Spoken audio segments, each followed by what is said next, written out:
मुझे हमारे पूज्य जयप्रकाश नारायण जी जेपी जी, जिनको हम सब लोग लोक नायक जयप्रकाश नारायण जी के नाम से जानते थे, आज उनके निवास स्थान पर मुझे उनके जन्मदिन के अवसर पर आने का सौभाग्य मिला। मुझे अपने युवा काल के दिन याद आ गए, क्योंकि जब मैं कॉलेज में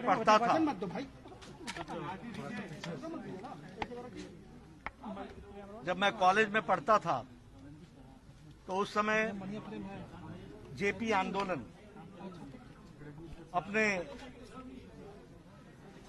संपूर्णता के साथ, संपूर्ण क्रांति के नारे के साथ देश में व्याप्त थी और उस आंदोलन की जिसको हम ये कह सकते हैं कि उसका उद्गम स्थान जो था वो कदम कुआं का जयप्रकाश नारायण जी का ये निवास था।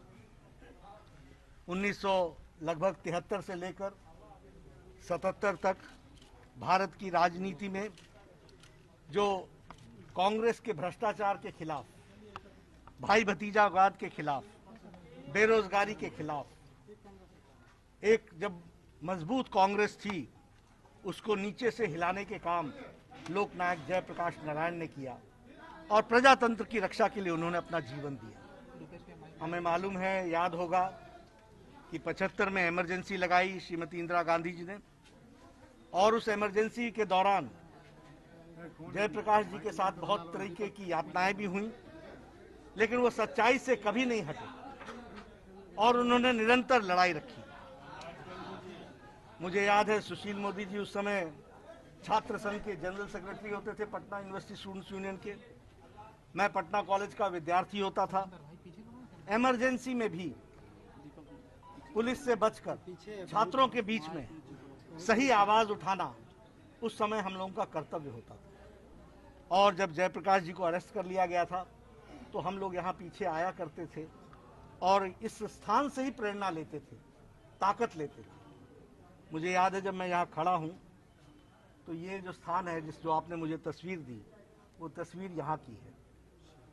पूज्य जयप्रकाश जी ने उस समय हम लोगों ने विद्यार्थी परिषद की तरफ से शिक्षा में परिवर्तन के लिए देश भर में एक आंदोलन चलाया था।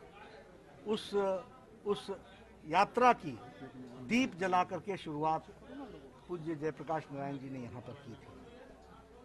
मैं यहाँ इसलिए आपको लेके आया हूँ कि मेरे साथ बहुत से यादें जो मेरी आंखों के सामने हैं वो आपके साथ आज शेयर करना चाहता हूँ।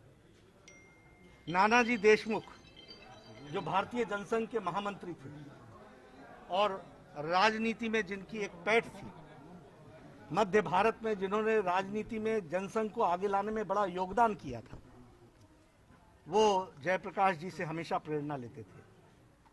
जयप्रकाश जी का जन्म 1902 का है, 11 अक्टूबर का, और नानाजी का जन्म 1916 11 अक्टूबर का है, एक ही दिन का है, विजयदशमी के दिन का है।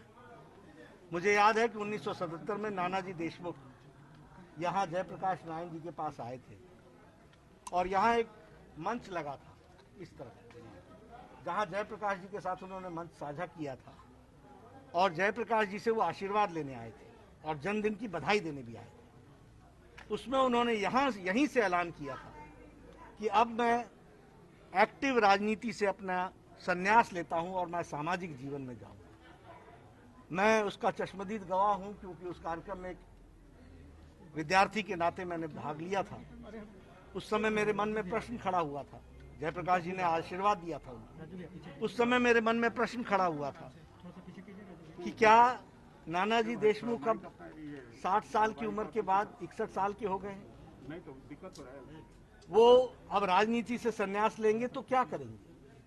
हमें नहीं मालूम था कि नानाजी ने अपने राजनीतिक जीवन से बड़ा कद और बड़ा योगदान उसके बाद के जीवन काल में दिया और उन्होंने जिस तरीके से संपूर्ण क्रांति को विषय को लेकर के जयप्रकाश नारायण जी का आशीर्वाद लेकर के गांव में परिवर्तन करने का काम पकड़ा और ग्रामोत्थान का जो विषय उठाया उसके लिए उन्होंने अपना जीवन समर्पित कर दिया। ऐसे दो महापुरुषों का जिनका आज जन्मदिन है, उनको मैं नमन करता हूं, उनसे मैं प्रेरणा लेता हूं, अपने युवा काल को याद करता हूं और मैं अपने आप को सौभाग्यशाली मानता हूं कि जिस उद्गम स्थान से देश की राजनीति ने एक नई झलक देखी, एक नई उम्मीद देखी, एक नया नॉन कांग्रेस गवर्नमेंट देखा और एक भ्रष्टाचार बेरोजगारी के खिलाफ लड़ने की ताकत देखी, उसके साथ मुझे भी सम्मिलित होने का मौका मिला। मंगल जी को सम्मिलित होने का मौका मिला, संजय जी को सम्मिलित होने का मौका मिला।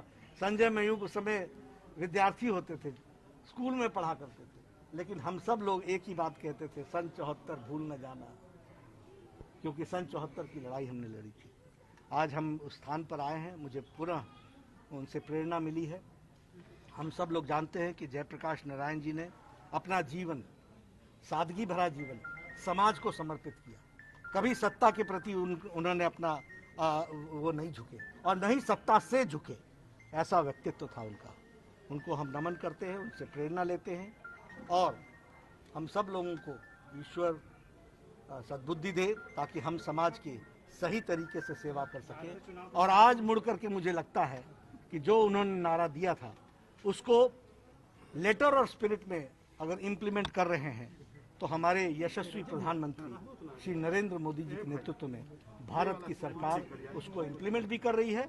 और राजनीति में जो वो राजनीति की संस्कृति को बदलने की बात करते थे, वह बात उसको नरेंद्र मोदी जी ने भारत की राजनीति में संस्कृति का बदलाव किया है और उस बदलाव के साथ साथ पारदर्शिता के साथ देश को विकास की ओर ले गए हैं और दुनिया में देश को स्थापित करने में उन्होंने अपना योगदान किया है। हम सब लोग उनके साथ मिलकर जयप्रकाश नारायण जी की आशाएं, नानाजी देशमुख की आशाओं को और अच्छे से आगे बढ़ाएंगे, यही संकल्प है। आज से